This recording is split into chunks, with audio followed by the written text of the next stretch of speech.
Bonjour à tous, je suis ravi de vous retrouver pour une nouvelle vidéo SCPI du trimestre dédiée à LF Avenir Santé. Cette SCPI, comme son nom l'indique, est investie dans le secteur de l'immobilier de santé, une classe d'actifs qui a la particularité de s'appuyer sur les besoins fondamentaux de la population, à savoir le besoin d'accès aux soins et de prise en charge. L'activité des exploitants des bâtiments médicaux ou médico-sociaux est décorrélée des cycles économiques et donc source de stabilité. Du fait de l'augmentation et du vieillissement de la population, qui sont des tendances long terme dont on connaît très bien l'évolution, la croissance de ces besoins fondamentaux et donc de cette demande pour l'immobilier de santé est avérée et pérennise l'activité des exploitants locataires. Cela permet notamment à ces utilisateurs de signer des baux de longue durée, on parle de plus de 20 ans en Europe, offrant une bonne visibilité sur les revenus locatifs aux investisseurs. Notre réponse aux enjeux de l'immobilier de santé est donc adressée par LF Avenir Santé, lancée il y a un peu plus de 2 ans.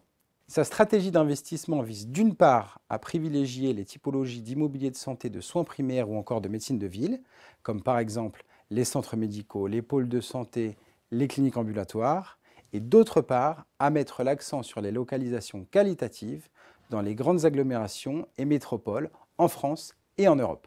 Cette stratégie différenciante, tant sur la typologie des actifs que sur leur localisation par rapport aux autres SCPI à thématique santé, en fait donc un produit complémentaire dans le cadre d'une allocation de SCPI. Nous tenions également à rappeler que LF Avenir Santé est labellisé ISR et constitue un fonds de partage pour soutenir la fondation des hôpitaux.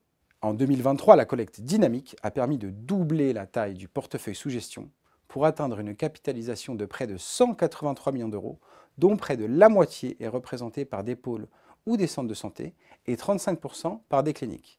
Et sur le plan géographique, un quart du patrimoine de la SCPI se situe à l'étranger, notamment en Irlande et en Belgique. À titre d'exemple, nous avons récemment fait l'acquisition d'un centre de soins primaires à Dublin, exploité par une solide mutuelle irlandaise et loué pour une durée de 25 ans, dont 15 ans ferme. Par ailleurs, le taux d'occupation financier, le taux d'occupation physique et le taux d'encaissement sont tous à 100%, et la durée résiduelle moyenne des baux du portefeuille est aujourd'hui de plus de 10 ans. Côté performance, le taux de distribution pour l'année 2023 se porte à 4,80% et l'objectif pour 2024 est de venir capter les opportunités de marché suite à la hausse des taux afin d'améliorer le taux de distribution par rapport à 2023. Je vous remercie pour votre écoute et vous donne rendez-vous pour un prochain épisode de la SCPI du trimestre.